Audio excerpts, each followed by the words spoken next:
Chcete, aby sa stala posteľ perlou vašej spálne? Vyberte si tú s vysokým čelom.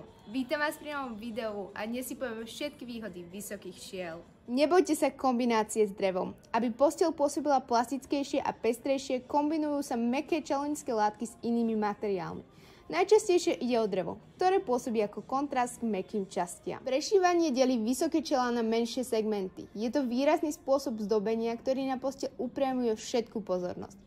Prešívanie môže, ale nemusí byť zdobené čaľunickými gombíkmi. Posteľ s vysokým čelom hlavne poskytuje obrovské pohodlie, a to tak, že chráni spiaceho pred chladom, poskytuje pocit bezpečia a takisto je veľmi pohodlná pri polosede, teda keď si čítate knihu alebo si lúštíte krížovky. Vysoké čelo dominuje nielen čaľunenej posteli, ale aj celej spálni. Dodáva aj nádych pohodlia a luxusu. K dispozícii sú manželské postele s vysokým čelom, ktoré sa líšia zdobením a spôsobom spracovania.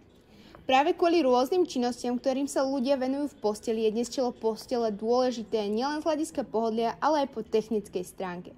Okrem toho, že sa o neho možno pohodlne oprieť, môže mať integrované osvetlenie, elektrické zásuvky, nabíjačky elektroniky a ďalšie prvky. Novinkou tohto roku je čelo Krystal, ktoré má výšku 160 cm a je zdobené kovovými elementami, ktoré zvýrazňujú jeho eleganciu a vzhľad. Vyberte si posteľ s vysokým čelom a my vám ju vyhotovíme v rôznych farbách, materiáloch a rozmeroch a doručíme ju priamo k vám domov. Vidíme sa pri ďalšom videu.